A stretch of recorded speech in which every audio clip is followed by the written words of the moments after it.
You know, sometimes when you're fixing things, they just refuse to get fixed. And this bike is one of those. Every time I get something fixed on it, something else is going on with it. So we're going to go back into the carburetor today and we're going to replace the gaskets at the mid-level of the carburetor.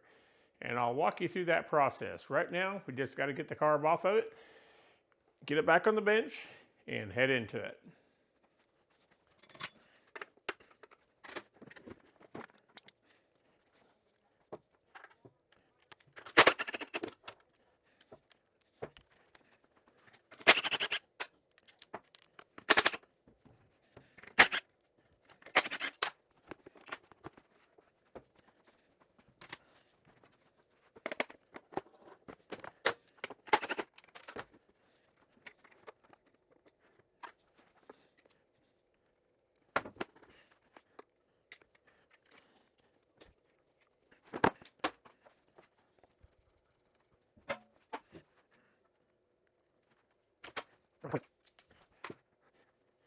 You know, the thing I hate about this the most is this boot between the carburetor and the engine is pretty stinking hard, and it is not very forgiving. So that's what I have fought that thing in there, and now I'm popping it right back out. There we are. Let's go to the bench. Alrighty, let's pull our bowl off this thing, and I don't remember how much of the top part we got to take off. I took our idle speed screw out so it can be flopping around. Flip this baby around and start pulling off the float bowl. This part we've done before.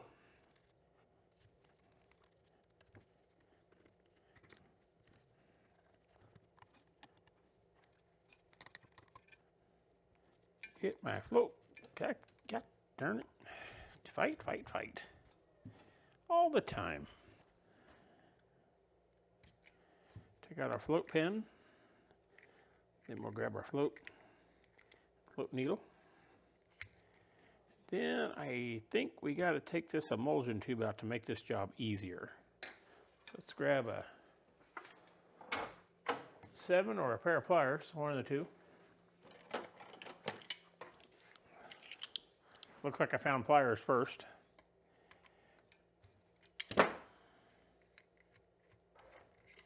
Oh, good. It come out with the jet. I'll pop that off. And I think we might as well go ahead and take our needle out of the top too. So we'll need to disassemble this portion as well and get our needle out of there.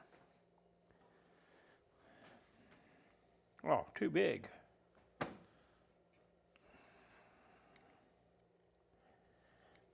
There we go.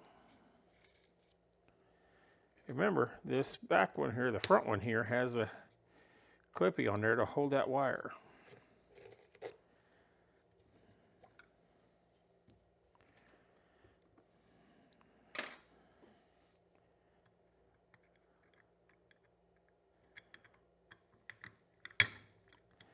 Now I'm going to try to cheat this a little bit and not take the slide out. I'm just taking the needle out.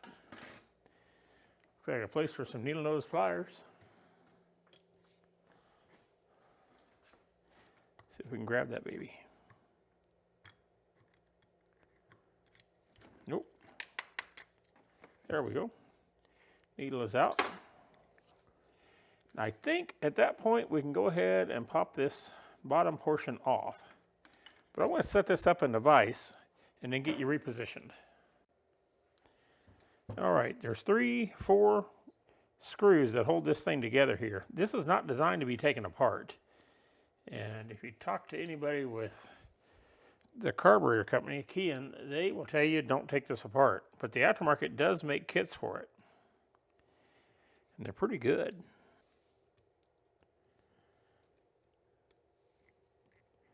There we go. There it come loose.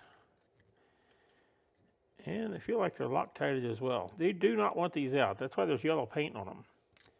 Most of the stuff with the Japanese bikes that they have yellow paint on them, don't mess with it. We're messing with it.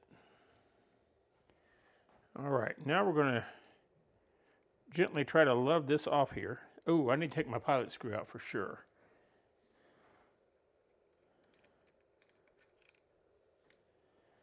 Get him out of there, and then we'll try to grab a hold of his spring.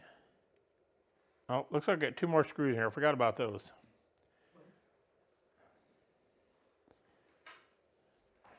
Always more screws.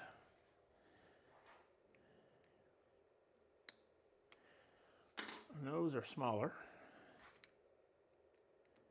Ooh, look at that.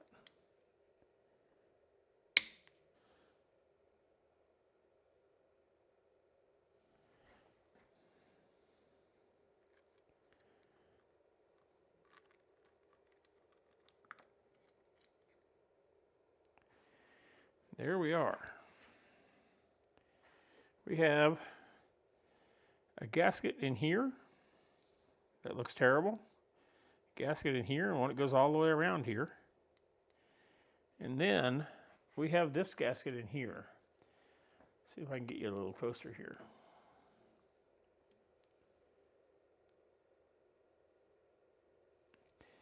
This gasket's getting replaced as well. Then we have the 4 that go around the screw holes on the outside. So this one and the other big ones are the 2 I'm most concerned about. But these things are not a heck of a lot of fun to replace. We'll give it a shot though. Now, this is the bottom half. We got to get these O-rings out of here as well.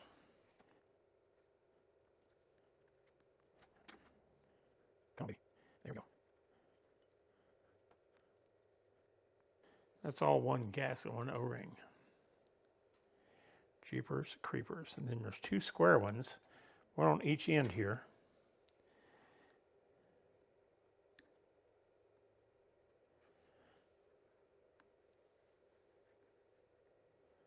There's one of them, and the last one is right there.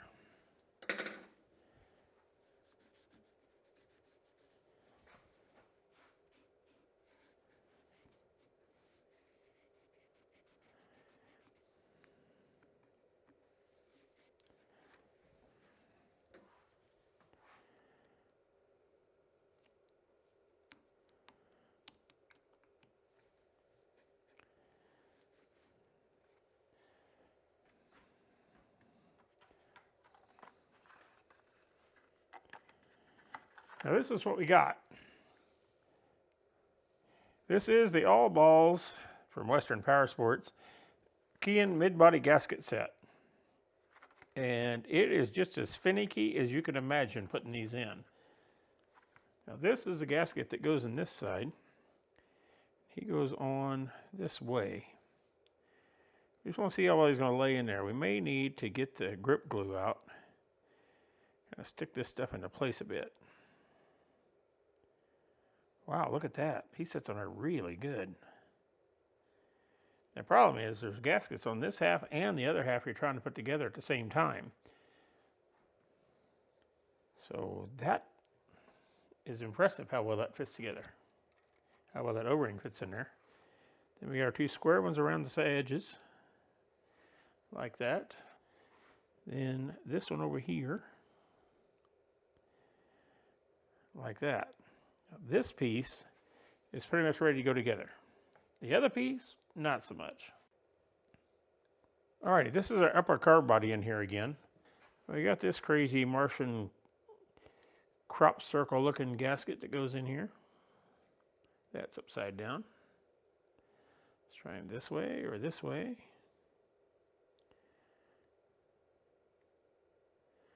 That's awesome how well those fit in there. Just peachy. We have the 4 O-rings that go in here around the screw holes.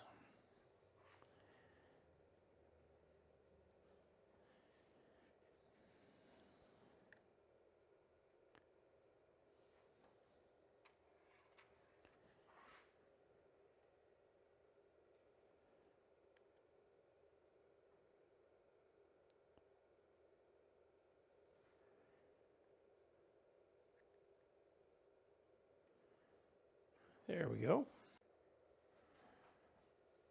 All right, I've chosen to use grease to hold this down. And I don't know if that's the best option or not, but it's what I'm going with this time. Here in a minute, when it doesn't work, we'll try something different.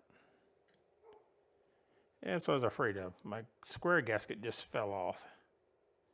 Let me put some grease on those as well. Alrighty, I put some around those as well. Let's see if this works better this time.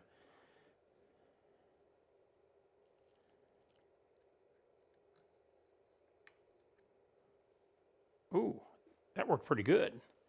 Now we get brand spanking new screws for this. This is one of the little baby ones that goes down in there. Grab our screwdriver or our spindly little Allen wrench.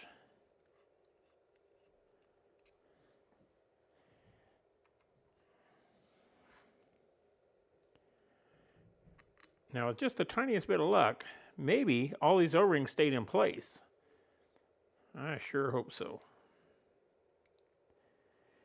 And with even more luck, that'll make this thing run better. Because it just doesn't have much response to the slow speed screw, and it just wasn't responding very well at all. Running kind of poopy, which is why we're doing this to start with. All right, and then we got new screws for here as well. Those two look like the O-ring stayed in place. That's what these other sides looks like. Yep, that one looks good. Oh yeah. Yummy all the way around. Now I'll grab our 2.5 millimeter Allen wrench and screw these babies back in.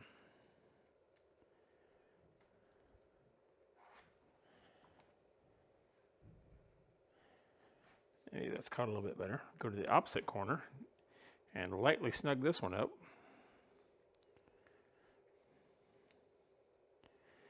We're going to give every O-ring every chance we can.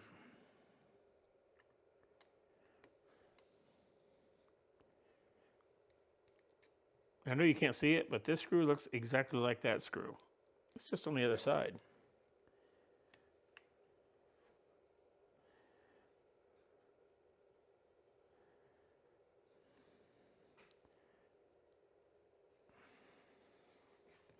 Alrighty. The mid gasket set is in. Let's get the rest of this stuck back together. Hey, by the way, I got some more vessel screwdrivers for here at the shop. I had some of these at work, but people were giving me a hard time about not using the right screwdriver on these things. Well, now I got the right ones here. And it does make a huge difference on how these screws work. So get you some. If you work on Japanese stuff at all, don't know about cars and stuff, but Japanese motorcycles, I can speak for that. Make sure you pick you up some, because it makes a huge difference on how all this stuff works.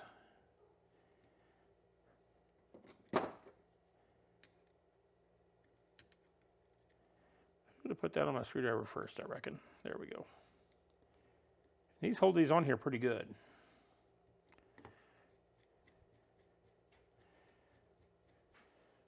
There we go. The mid set of carburetor gaskets is put in. Now I know it's counterintuitive, it's running lean to turn that air screw back in, or the fuel screw in, but I turned it out a whole bunch. And I turned it back in now about 1 1/4 turns. So we're probably somewhere around 3 turns out. The radiator is definitely leaking. Almost. Choke.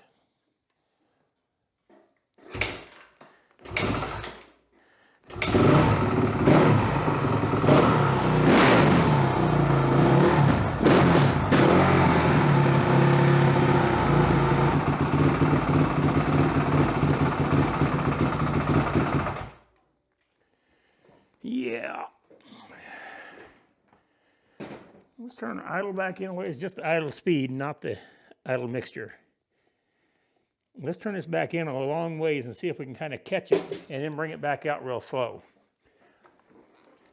Because we're gaining.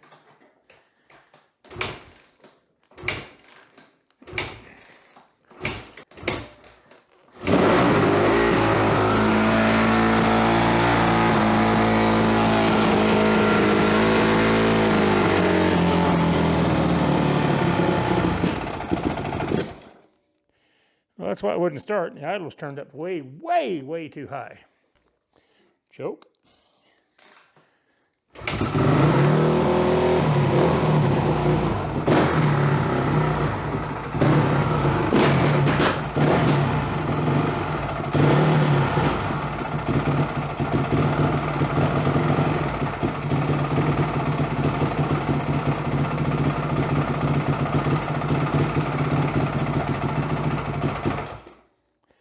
We've got something way wrong with our pilot circuit. I'm not sure what. I'm going to turn this in one round, the idle speed, and then see if it'll kick off.